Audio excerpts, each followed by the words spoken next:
में मुस्लिम अफसर मेजर एला वावेया अपने तमाम साथियों की तरह फिलिस्तीन के हमास आतंकियों से जंग लड़ रही है। फर्क बस इतना है कि वो हथियारों और मिसाइलों की बजाय हमास से मुकाबला सही सूचनाओं के जरिए कर रही है और दुनिया को पल पल हमास की बर्बरता की खबर भी दे रही है। 33 साल की एला इजरायली रक्षा बल यानी IDF में शामिल होने वाली पहली मुस्लिम अरब महिला है। वो अभी अरेबिक डेस्क की हेड और अरेबिक स्पोक्स पर्सन यूनिट की डिप्टी कमांडर है। इजरायली सेना ने देश के इतिहास में पहली महिला मुस्लिम अरब मेजर को सितंबर 2021 को नियुक्त किया। एला को इजरायल रक्षा बल यानी IDF में शामिल होने के 8 साल बाद पदोन्नत भी किया गया। प्रमोशन मिलने के बाद भी वो कैप्टन एला कहलाती है।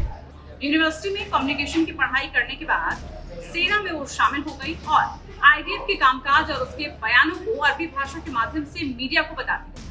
उनके मुताबिक जब मैंने अरबी मीडिया को देखा तो मैंने सोचा कि किसी को इस पर एक अलग दृष्टिकोण देने की जरूरत है और मैं वही करने की कोशिश भी कर रही हूँ। वो इजराइल रक्षा बल के दृष्टिकोण को मजबूती से मीडिया के सामने रखती है। उनका कहना है कि IDF सिर्फ एक व्यक्ति का नहीं बल्कि इजराइल के सभी निवासियों का ख्याल रखता है। इजराइल की सेना में जाने का उनका सपना बचपन से ही था। कैप्टन एला की अपरंपरागत जीवन यात्रा नेतन्या की पूर्व में स्थित मध्य इजरायली शहर कलाम सावे से शुरू होती है, जहाँ लगभग सभी निवासी मुस्लिम अरब हैं। ज्यादातर मुस्लिम अरब मूल के लोग हैं जिनमें महिलाओं के लिए हिजाब भी जरूरी है। इस माहौल में भी एला 10 साल से इजरायली सेना में। उनका जन्म एक रूढ़िवादी मुस्लिम परिवार में हुआ था, लेकिन छोटी उम्र थी। वावेया को लगा कि वो इजरायली समाज का हिस्सा बनना चाहती है। इजराइल में 74% यहूदी और 20% मुस्लिम हैं। इसलिए 16वें जन्मदिन पर जब उन्हें अपना इजरायली पहचान पत्र मिला, बिल्कुल वैसा ही जैसा कि यहूदी नागरिकों को दिया जाता है, तो उस पर उन्हें एहसास हुआ कि वो पूरी तरह से इजरायली और अब इस देश की सेना में सेवा करते हुए उन्हें गर्व महसूस होता है। वो सेना में इसलिए आना चाहती थी क्योंकि उन्हें लगता था कि मीडिया का एक वर्ग इजराइल के पक्ष को नहीं दिखा रहा था। हालांकि जब वो सेना में शामिल हुई थी तो लंबे समय तक उनके परिवार को इसके बारे में जानकारी ही नहीं थी। वावेया ने सेना में मेजर पद पर नियुक्त होने के बाद कहा था कि 1.5 साल तक मेरे किसी भी दोस्त और मेरे परिवार में से किसी को भी नहीं पता था कि मैं सेना हूँ। मुझे नहीं पता था कि लोग इसे कैसे लेंगे। उन्हें लगा कि मैं एक कैफे में काम कर रही हूँ और मैंने अपनी पढ़ाई जारी रखी। मैं परिवार को इस बारे में इसलिए नहीं बताना चाहती थी क्योंकि मेरे परिवार वाले सेना में जाने के खिलाफ थे और जब उन्हें इस बारे में पता चला तो वो सदमे में चले गए। वावेया के मुताबिक जब पहली बार उसकी वर्दी उसको मिली तो उनकी मां ने उसे फेंक दिया था। परिवार को उनके इस फैसले को स्वीकार करने में काफी वक्त लग गया और जब कैप्टन एला को एक अधिकारी बनाया गया तो उनकी मां समारोह में शामिल हुई।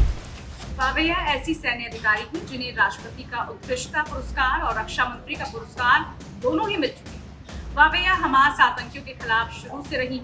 2021 में हमास के साथ हुए संघर्ष के दौरान उनका मुख्य संदेश यही था कि दोस्तों हमास द्वारा भेजे गए रॉकेट यहूदियों और अरबों के बीच अंतर नहीं करते, वो दोनों को नुकसान पहुंचा सकते हैं। उन्होंने हमास को होने वाली फंडिंग को लेकर भी सवाल किया था और पूछा था कि हमास फंडिंग में मिलने वाले सभी पैसे का उपयोग आतंक के लिए सुरंग खोदने की बजाय नागरिकों की मदद के लिए क्यों नहीं करता है। इजरायली सेना में मुस्लिम अफसर मेजर एल वावेया ने मीडिया से बातचीत में कहा है कि हमास जो कुछ भी कर रहा है वो धर्म का मामला नहीं, ये इंसानियत का मसला है।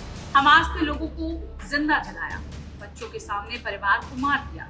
हमास शैतान जैसा है। इस्लाम बच्चों और महिलाओं को मारना नहीं सिखाता।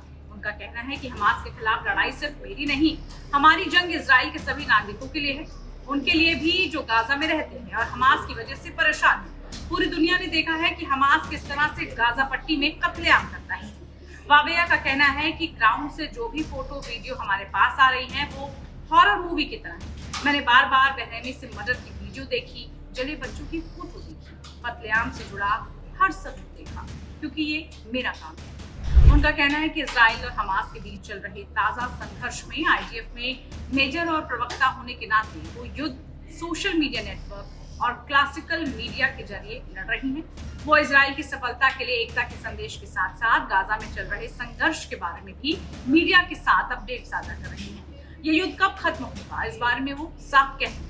पहले हमें आतंकवाद को खत्म करना है, फिर हम युद्ध को खत्म करने की बात करेंगे। अगर आपको ये वीडियो पसंद आई तो उसको लाइक और शेयर जरूर कीजिए। साथ ही आप बने रहिए टाइम्स नाउ भारत डिजिटल के साथ।